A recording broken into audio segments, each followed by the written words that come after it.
La información de último momento nos lleva urgente a Francia y a esta 10ª jornada de marchas que protestan contra la reforma jubilatoria impulsada por Macron, reforma que pasó sin Parlamento. Parece la Argentina del 2017 y ¿cuánto eran? Las 17 toneladas de piedra que le habían tirado, ¿no? Muy violentas las manifestaciones en la calle, con un tema que obviamente ocurre en Francia, pero está observando el mundo, y es la edad jubilatoria. Pero fíjate lo que son estas jornadas, y siempre decimos la diferencia, que hay muchas similitudes entre Francia y Argentina, sobre todo cuando ocurren este tipo de episodios. La gran diferencia son los 10 días. En Argentina, una crisis tan virulenta en las calles no duraría quizás los días que ocurren justamente en Francia. Pueden mantener este grado de tensión durante muchos días. Juan Dillon, estás en Francia para darnos cuenta de lo que fue una 10ª jornada muy violenta de por sí. Juan, buenas tardes. Hola Soledad, hola Rolando. Sí, incluso les digo, todavía se siente el olor a quemado, a incendio, sobre todo en los cestos de basura de aquí de París, por ejemplo, que suelen ser el foco de llamar o para llamar la atención por parte de algunos de los manifestantes. Una tarde muy complicada, incluso ya con la primera conclusión. Va a haber una nueva movilización el próximo jueves 6 de abril, así que estaremos ya sobre la 11ª manifestación, huelga, bloqueo del país en contra de una reforma que todavía, por lo menos, no tiene el brazo a torcer del Ejecutivo del presidente Emmanuel Macron, que todavía no quiere suspender la reforma, y por ahora quien va a decidir la suerte entonces de esta iniciativa es el Tribunal Superior, es decir, la Corte de Justicia de aquí de Francia. ¿Las protestas son de izquierda o de derecha? Son de todos, a ver, son de todos los que de alguna manera están manifestando no solamente la oposición a la reforma de las pensiones, sino también aquellos grupos, sobre todo los jóvenes que no están en actividad, que no están trabajando, que obviamente manifiestan todo lo que son las iras, los descontentos, el desaliento de las expectativas que una democracia no puede en este momento conducir. Bueno, todo eso se expresa en las distintas movilizaciones. Obviamente que el sindicalismo está intentando de alguna manera reconducir lo que es la protesta, y que los radicalizados, tanto si se quiere populismo de izquierda o la extrema derecha, bueno, se integren a estas manifestaciones, sobre todo para generar violencia. Hoy el Ministerio del Interior hablaba que había prácticamente 1000 infiltrados aquí en París, estos especies de bloques negros, como se le dicen, que obviamente tienen que ser combatidos con fuerzas especiales.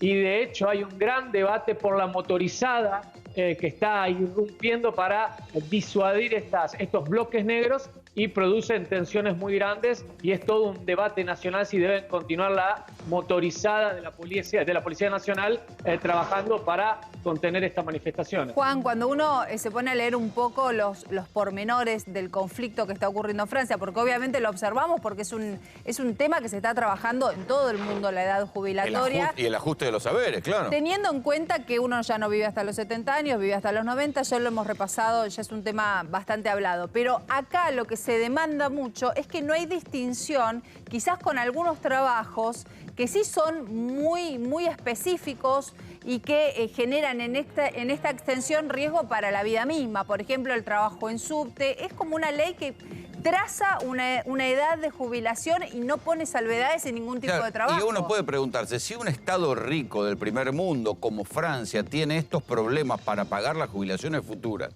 ¿qué va a pasar en un país pobre como este? ¿Qué queda para nosotros? Pero todos estos puntos son los que se están hablando, Juan, para cerrar. Sí, a ver, decías bien, hay casi un centenar, o había un centenar de regímenes especiales, por ejemplo, recolectores de basura que levantaron igual la huelga casi después de 12 días.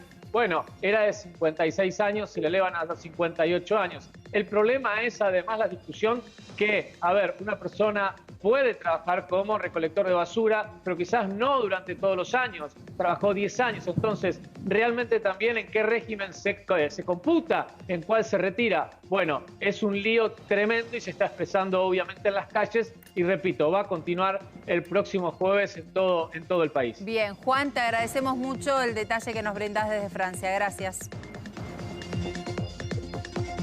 Y desde París nos vamos a Israel, porque ahí también hay manifestaciones violentas, en este caso por una reforma judicial. Le vamos a pedir a Gabriel Astrosky que nos la explique. Apto Argentino, ¿cómo te va, Gabriel?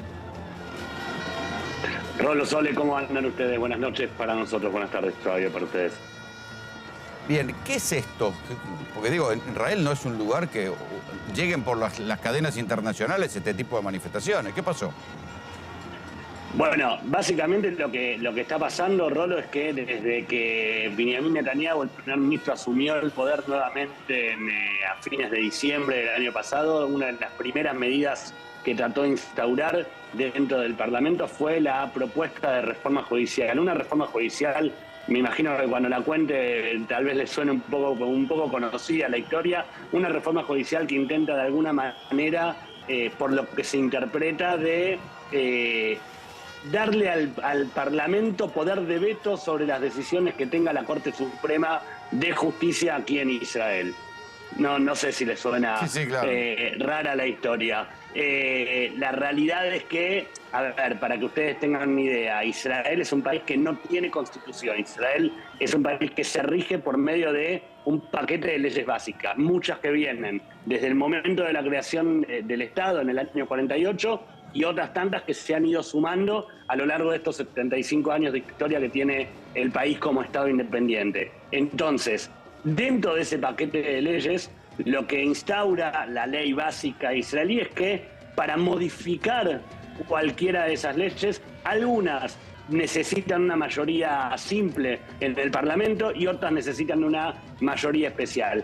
Una reforma judicial en este momento en Israel, el gobierno de Netanyahu podría llegar a sacarla por una cuestión de mayoría simple, un total de la mitad más uno de las bancas, 61 escaños en este caso, que permitirían modificar por completo la reforma judicial. Desde el momento que Netanyahu instauró esto,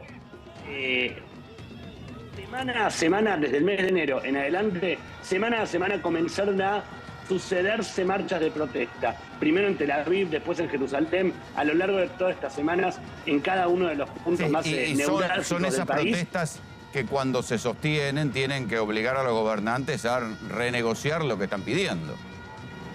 Bueno, el tema es que definitivamente no solamente no se renegoció lo que se estaba pidiendo, sino que Netanyahu siempre intenta como ir por más, ¿no es cierto? Entonces, cuando la oposición dijo vamos a negociar, detengamos la legislación y sentémonos a negociar, el gobierno de Netanyahu dijo, bueno, negociemos pero sigamos adelante. Entonces esto sí, claro, empezó a calentar mucho más el ambiente.